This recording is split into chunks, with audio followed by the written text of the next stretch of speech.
Olá pessoal, professor André Branco falando, e aqui a gente vai trabalhar com a exemplificação do desdobramento do tema.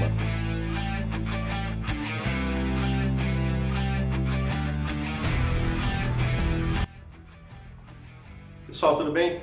Só queria lembrar vocês que a exemplificação dos temas aqui não reflete necessariamente a opinião nem do Vozes Humanas, nem do Marco, nem a minha.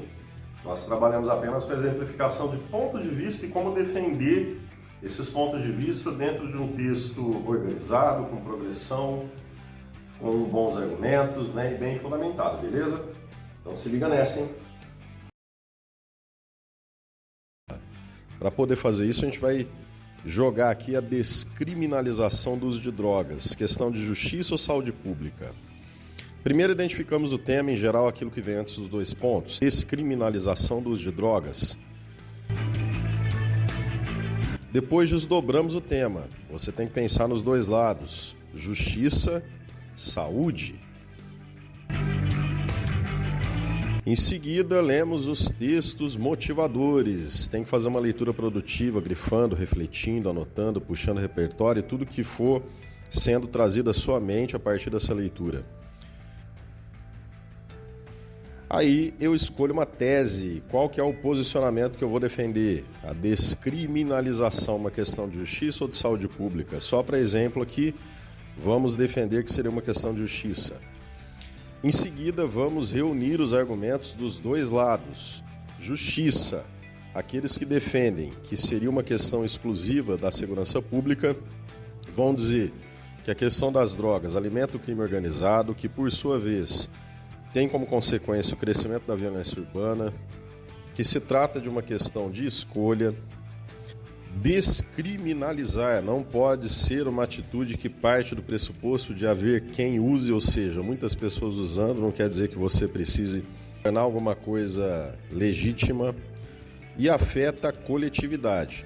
Quem defende que é uma questão de saúde pública dirá muito provavelmente que a repressão ao longo do tempo não tem se mostrado eficaz, que o usuário é um doente, não um criminoso, que os tratamentos diminuem o número de usuários e, como consequência disso, haveria, por exemplo, o enfraquecimento do crime organizado e a diminuição da violência urbana, que a visão sobre porte de entorpecentes e tráfico é arbitrária, uma vez que quem toma essa decisão são os agentes de segurança e as delegacias, e as verbas direcionadas a campanhas e ações de combate viriam, por exemplo, de parte da verba que seria suprimida nessas ações de repressão.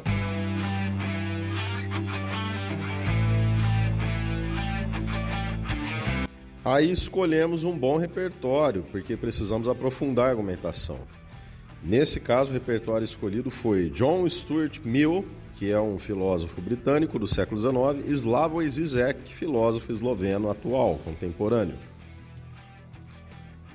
Vamos planejar o desenvolvimento, considerando que no desenvolvimento 1 é necessário você colocar aquilo que você não defende para poder refutar, evidentemente não como afirmação, porque você não pode ficar em cima do muro. E depois, no desenvolvimento 2, reforçar a sua tese. Aqui tem um planejamento, né, que pode servir como base para você se orientar na hora de escrever o seu texto, beleza? Nesse cenário, há quem defenda A, por exemplo.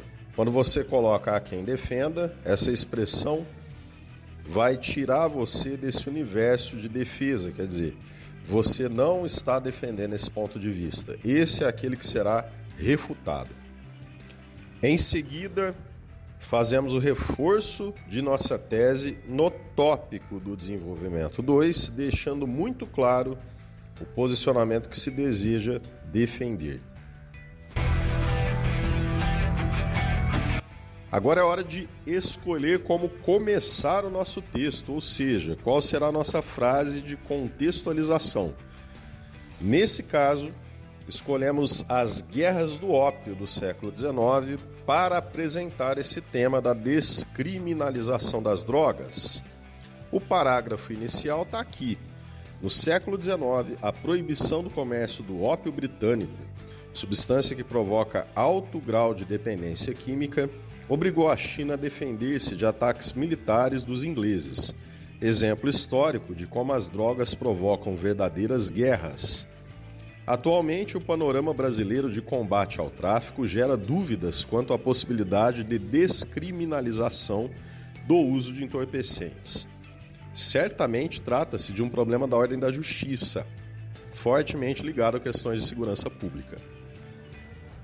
Observem que são 3 frases. Na primeira, apresenta-se o contexto histórico.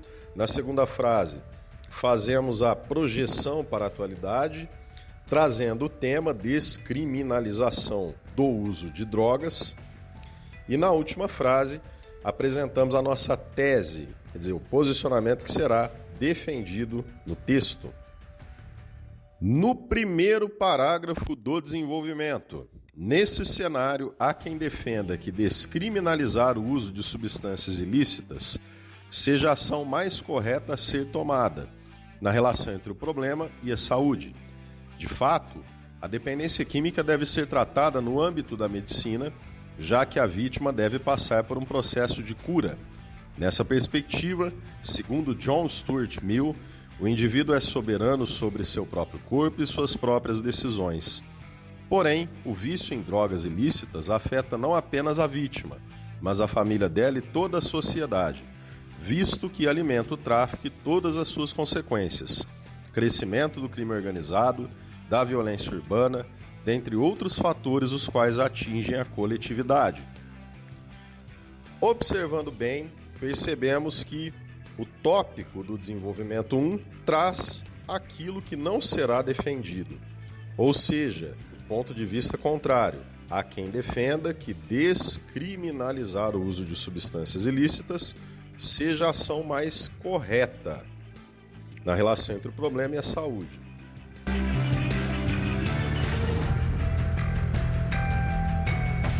Depois do tópico, apresentamos o repertório, John Stuart Mill.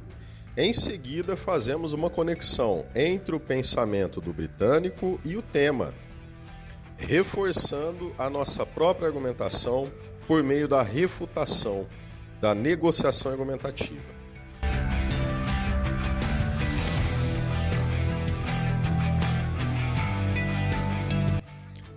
Na sequência, no desenvolvimento 2, ou seja, apesar de envolver a saúde, é indubitável que a esfera mais diretamente associada às drogas seja o Poder Judiciário e seus aparelhos estatais.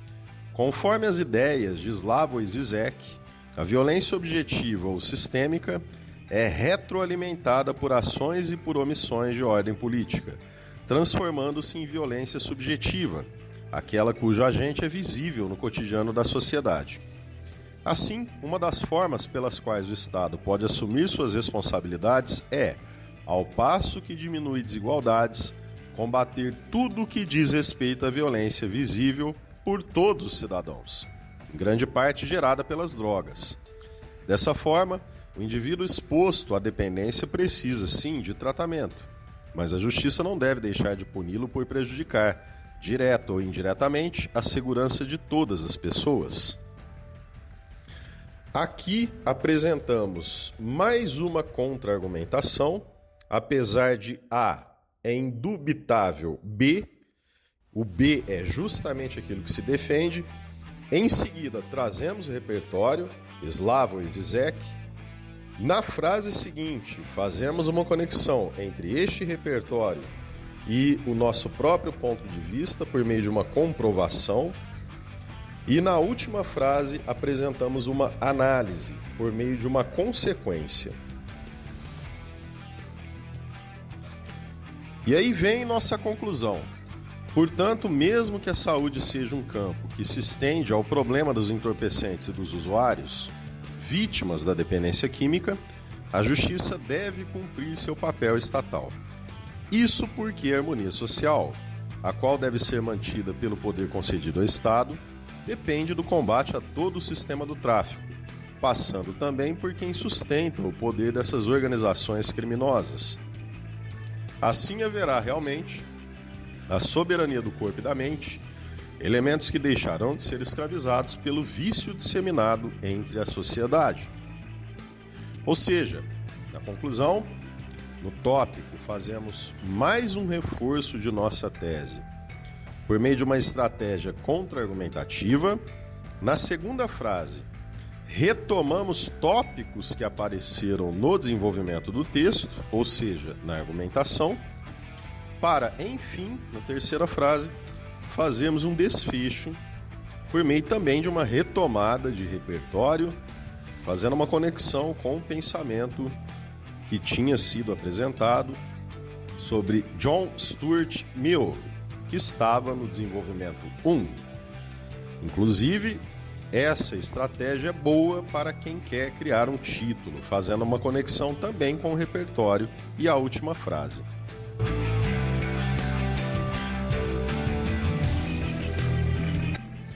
Resumindo, o primeiro passo é identificar o tema, o segundo passo é observar o desdobramento desse tema em dois aspectos distintos, o terceiro passo é ler produtivamente os textos motivadores, o quarto passo é escolher sua tese, ou seja, o seu posicionamento, o quinto passo, mais uma vez, desdobrar o tema, reunindo argumentos de ambos os lados.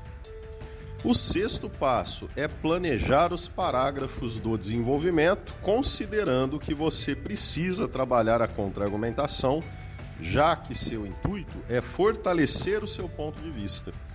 O sétimo passo é planejar a sua introdução e sua conclusão. O oitavo passo é transformar todo esse projeto em um rascunho e o nono passo, passar a limpo. No décimo, você sorri diante do espetáculo de texto que acabou de produzir.